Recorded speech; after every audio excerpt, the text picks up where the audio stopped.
As you know, for several weeks we've been doing this teaching on the true devotion to Jesus through Mary. And I've done excerpts from his work. And it would behoove you to actually read the whole thing if you haven't read it. I know many of you have read it and have made the consecration before.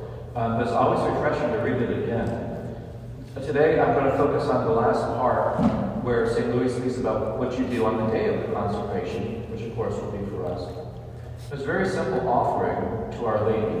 We offer ourselves morally, meaning with a whole heart, mind, soul, and strength. We offer ourselves morally, but we also offer ourselves symbolically through the presentation of the flowers, the light of the candle, the prayers, and the words of consecration. She doesn't keep it for herself, of course. She gives it to Jesus. The consecration is the perfect renewal of the baptismal promises. So it really is the core of what we're doing. We're renewing our baptismal promises to reject Satan, all his works, all his empty promises, and to believe in God, the Father, Son, and Holy Spirit, which is the creed. But remember, during the time of St. Louis, they didn't renew their baptismal promises. They made it once, and that was it. When they were baptized, the parents, the godparents, did it for them. They could renew them privately, but I'm sure most people didn't even think of it. And so St. Louis then developed this formula, or this consecration, which is the renewal of those vows, and handing those vows over to Our Lady, who gives them to Jesus. Now, of course, with Easter Vigil and Easter Sunday, we publicly renew our baptismal promises. And so that's beautiful. That's important. Keeps Satan at bay, but also keeps us strongly and deeply rooted in our faith. And so that's the essence, that's the core of the consecration. Everything goes to Jesus, everything to him. But as I said in an earlier homily, that our St. Louis has understood through these graces that it pleases the Father when we go through Mary, because God chose Mary to be the mother of his Son. And so if you want to get close to the Father, then follow the same pattern in reverse: Mary, Jesus, and Father. And in that pattern, then, one finds the quickest, the surest, the most direct way to beholding is through Our Lady. I was at a meeting this week, a priest meeting, and some deacons were there too. And I was so happy because the priest who spoke about the overabundance of programs in the life of the church. The overabundance of programs. And I said this at the very beginning of our study, that there's some companies, some programs going to try to sell you something, saying, just do this program and your parish will be renewed and restored, and they'll be packed out the doors. And so everybody buys into it and gets on the bandwagon. And they try it, and they make some degrees of success. But after a while, it sort of dies off, and people get bored with it, lose interest. And they say, we want another program. So you spend hundreds of dollars on another program, and they try to say, do this program, and convert the whole parish, and they'll be standing remotely in your church. So some initial enthusiasm, then after time, that sort of wears out. And most of you are old enough to have seen that process take place. So he spoke about that, and I thought, that was the same insight I had many years ago when I wrote the Echo of God, meaning that as a pastor, you want your people to be holy. What's the best way to be holy? It's not a man-made program.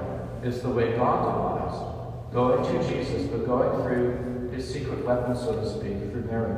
With Mary and the Eucharist, you can't go wrong. If you want to be holy, you'll get holy. If you don't want to be holy, well, you won't be holy. But to bring about the conversion of a parish, which means a greater love for the Father, Son, and Holy Spirit, a greater desire to pursue personal sanctity. Mary is the key. She's the key to that. St. Louis was convinced of that. All the other pastors, saints, were convinced of that. All the priests should be convinced of that. That Our Lady is the key for the sanctification of the parish. She's also the key for the purification of the parish, to cast out evil spirits that have crept their way into the parish.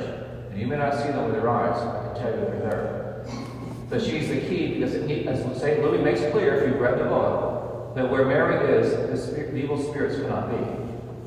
So where Mary is present, the evil spirits cannot be present. If you're doing an exorcism, you call upon the name of the Blessed Mother, and it accelerates the exorcism. They can't stand to be where Mary is. And so that's also a reason for strength. To have a devotion to Our Lady in a parish, but also devotion to Our Lady in a personal sense is strength. You know what temptation I have all week leading up to this consecration? Not as dramatic as you might think, but the temptation was this. Cancel those Saturday morning masses. Like this. Cancel those Saturday morning masses. You need to sleep more. Half the time people don't show up anyways. Cancel those Saturday morning masses. That was the temptation. Do you think that was coming from Our Lady? No. Do you think that was coming from the Holy Spirit? To get rid of Jesus on a Saturday morning? No. It comes from the devil. It comes from the evil spirit, disguising himself as a good spirit, saying, you need your rest, Father. You work so hard. Well, that is true, but at the same time, people come. So why would you lead them away from Our Lady? A priest. Why would a priest lead them away from Our Lady? Why would you lead them away from Jesus? So that's my point. That's the background. And that's why we're doing the consecration today, for yourselves. And maybe some of you aren't going to do it today. Maybe you're not ready to do it. That's all right. But some of you who are renewing your consecration and maybe doing it for the first time, you're going to get extra graces. You're going to get extra graces, I promise you. The Father will give you extra graces you need for your vocation, your calling in life, whatever that may be.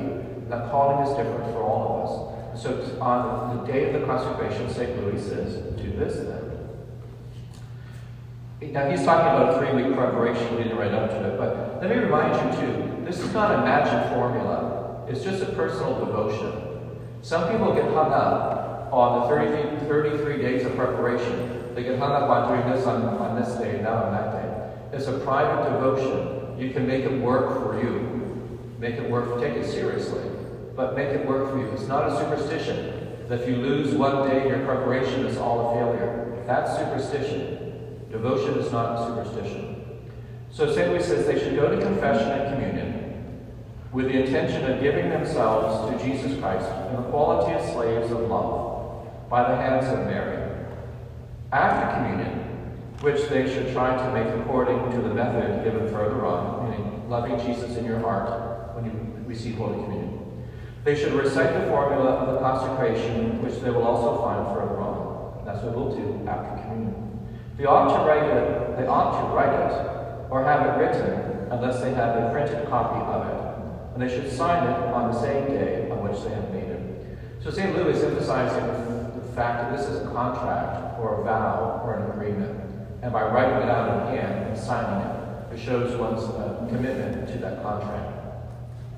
It would be well also that on that day they should pay some tribute to Jesus Christ, our Blessed Lady, either as a penance for their past unfaithfulness to the vows of their baptism, or as a testimony of their dependence on the dominion of Jesus and Mary. This tribute, an offering. This tribute ought to be according to the devotion and ability of each one, such as a fast, a mortification, an alms, or a candle. If they had but a pen to give it homage, and gave it with a good heart, it would be enough for Jesus, who looks only at the good will. So St. Louis says, once you've made this offering of yourself, do something symbolic with it. Present a candle, bring some flowers, do something symbolic. And then when you make the formula of consecration in your soul, enter into it wholeheartedly and fully, and not reservation. Now, we don't make the consecration because we're saints. We don't make the consecration today because we are saints. We make it because we want to become saints. We want to become holy. And so tomorrow, you'll probably go back to the same old sins, so to speak. But you do it with the idea of a greater dependence upon Our Lady to reach you out of those sins and to grow in a greater degree of holiness. We don't become perfect. We're not perfect now. That's why we make the consecration. We do it that Our Lady may lead us to a greater degree of perfection, a greater degree of holiness. So all that being said then, this is a day by which we give everything to Jesus, to Mary, by Mary, with Mary, and in Mary, that she may give them to Jesus, with Jesus, by Jesus, and for Jesus. All things may go to him for the greater glory of God the Father. It sounds complicated, but it's not complicated. St. Louis makes it complicated because remember, he's defending himself against heretics. And so they are stripping down every word he says and trying to find fault in everything he is saying. So he's being very precise in his language. But the best thing for you to remember, and for me to remember, is give everything to Our Lady by this consecration. She gives everything to Jesus. She keeps track of everything. She polishes the rough edges. She reminds us to live for the kingdom, and she keeps us safe from danger. That's the best thing to remember.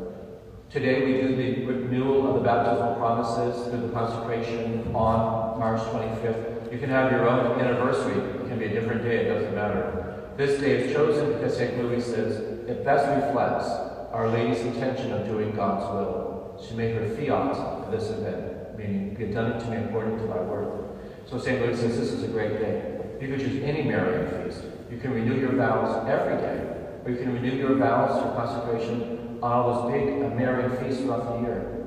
It doesn't matter that part of it. What matters is you do it. You give yourself to Our Lady. She gives you to Jesus. Jesus gives you to the Father. And before you know it, you do become a saint.